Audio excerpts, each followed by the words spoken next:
So a couple of weeks back, I made this video ranking which NBA vets would retire ringless, and it got some mixed reviews, but nothing gets views like controversy, and you guys wanted to see a part 2. So here I am back again, breaking down which rising NBA stars I think will build champion legacies, pioneering the new generation, and which of them I think will be the next CP0 rings. But I'm gonna change things up for this video. I think a tier list would be too safe and boring for how young these players are, and so instead I'll make a prediction on the exact season I think they'll win and how many championships they'll retire with. And warning, there's going to be some hot takes, so please bear with me. Also, real quick before we get started, these videos take a lot to make, balancing with school and sports and all that good stuff, so if you're in that 99% of viewers that aren't subscribed yet, I'd appreciate it if you just alright, good, let's begin.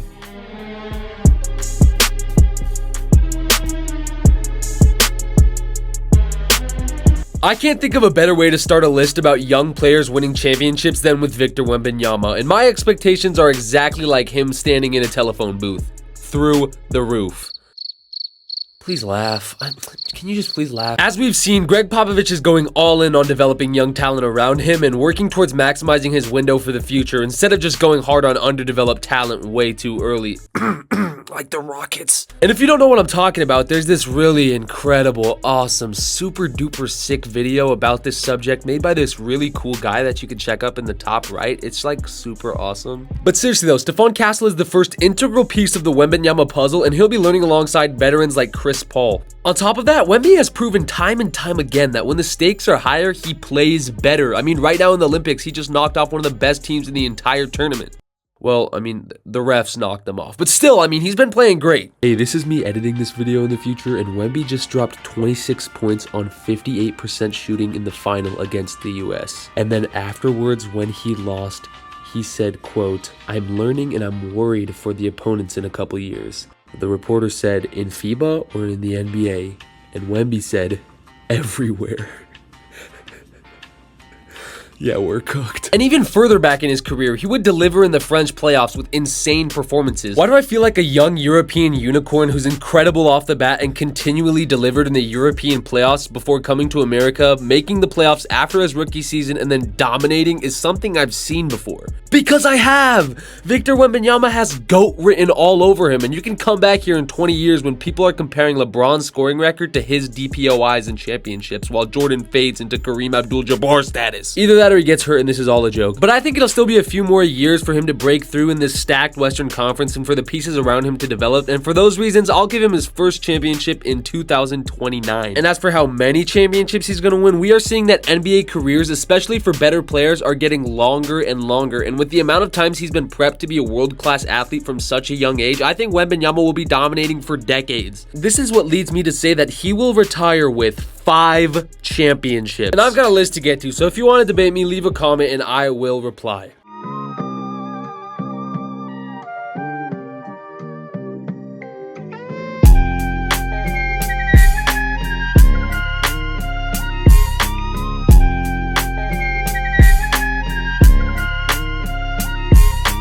Now, unfortunately, I will have to preface this next section with the fact that I am a Timberwolves fan, and so I could be a little biased, but I'll make sure to be 100% realistic. Anthony Edwards will retire a 2-time champion and will have a Finals MVP and MVP within the next 3 years. Look, I know it looks like I'm double twisting it straight cracking pepper right now, but I promise this isn't glazing, and let me explain why. Last year was no fluke, and Anthony Edwards and the Timberwolves just went to the conference finals, and if it weren't for Mike Conley missing crucial free throws and the Timberwolves collapsing that fourth quarter lead, they would have been up 2-0 on the Mavs. And I should know, I saw it happen before my eyes. I was in that crowd while they literally lit their lead on fire, and it was very tough to watch.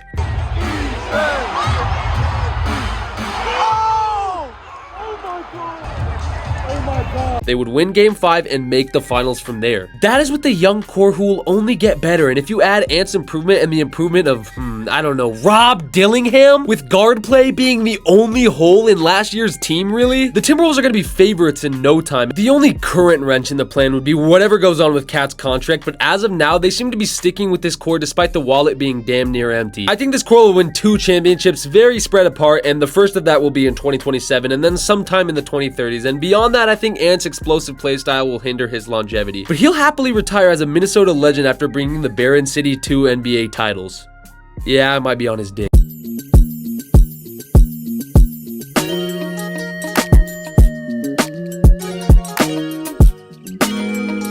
SGA is next up on this list, and I need you guys to really lock in, turn in your ears, and not get distracted, okay? Don't get distracted by his play style or his cool personality or his incredible drip and his awesome lips and his dreamy eyes. What is this video about again? This team has set the foundation for modern rebuilding. They've become the golden standard with cheap copycats like the Jazz coming out of the woodworks. But what will soon be proven is that hoarding draft picks is not the answer. OKC is already overcrowded with talent, and finding the money to pay the stars of right now might sacrifice the future Hall of Famers waiting to have their chance to shine. You know why I know this? Because they've done this exact same thing before. I find the Thunder of today very comparable to the Thunder of the past. They're young, they're talented, they've got a borderline MVP leading them, and it seems impossible for them to not win a championship within the next 5 to 10 years. Well, I'm telling you, it is. They are uber talented and biting on win now pieces, but they don't have nearly enough talent to beat the juggernaut reigning champs in the East. Sound familiar? Yeah, they have a borderline MVP and a generational co-star with the potential to surpass him soon, but who is really at fault when they start to lose big playoff series? Sound familiar? It is entirely possible that the Thunder win next year. Hell, they'll be favorites to win in a couple years from now, but down the stretch, I think the league will fend them off long enough for Chet to get a big payday. This is my hottest of hot takes, but it's my take nonetheless, and Shai Gilgeous-Alexander will retire ringless. You can cancel me for that, I don't care.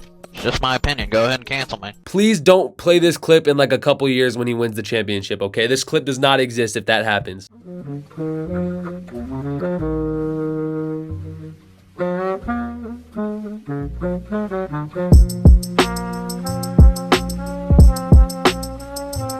10 years from now, the Tyrese Halbert from the Kings trade will go down as a landslide in favor of the Pacers, because what I'm seeing from Tyrese Halbert right now, despite the injury proneness, despite the lack of talent depth, despite the team not knowing what the hell they want to do between Jarace Walker and Ben Mathurin, something about Tyrese Halbert has champion written all over him. I'm even willing to say that Tyrese and his Pacers will shock the league and win a championship as soon as 2028. And please, stop typing, stop unsubscribing, stop accusing me of being a Thunder hater, just let me explain. Getting Pascal Siakam whilst being the wrong long-term move shows that Chad Buchanan understands the importance of maximizing Hallie's prime. On top of that, while I will admit their conference finals run was a complete fluke, I think it shows Hallie can lead, and it shows the Pacers know the importance of shooting to a championship. In my opinion, they are just a bit more talent away from a ring. For those reasons, I'll be hitting you with another hot take, putting Tyrese Halbert as a one-time champion, with my official prediction being 2028. And look, I understand that Halbert winning one and Shai not is a crazy unrealistic take, but the NBA itself is unrealistic.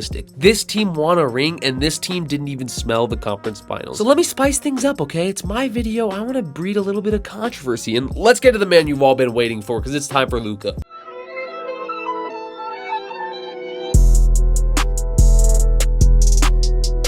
Ladies and gentlemen, I'll keep this one short and sweet. Luka Doncic is winning an NBA championship, and in my opinion, he's winning 3, but not in the way that you think. First of all, I think that with Lively developing and a few more acquisitions like Klay Thompson, for example, a magical Luka championship run is completely in the cards. And I think he'll be hoisting that Larry O'Brien trophy in a Mavericks jersey as soon as 2026. But beyond that, I don't think he'll win again. Not for the Mavs at least, but for the Nuggets. You see, Luka will win MVP, he'll win a championship, and he'll win a whole bunch of other awards. And all that will be left for him to do is team up with his NBA best buddy, Nikola Jokic. These two have been all over each other since Luka stepped foot on the court. I mean, look at this. My God, boys, just kiss already. It's only a matter of time before we see this duo in action, and in my opinion, they'll come together around 2029, come up short that year, but then they'll go back-to-back in 2030 and 2031 with Jokic riding off on his favorite horse into the sunset with his 4th championship to match his what should be 4 MVPs. He got fleeced that one year, retiring at the ripe old age of 36. Yeah, this list is fucking horrible. This is our final timeline, and it's a timeline, all right. But regardless, I'm sticking with my gut on these picks. Let me know in the comments down below if you think these are great takes, and also let me know if you think I should delete my channel after these takes. All comments are good comments, and I literally respond to every single comment. So if you want to comment, I'll respond. Set a reminder and come back to this video in 10 years when everything is true, because I'm from the future and I have the script and I'm always right and I've never been wrong. And as always, subscribe. It's free.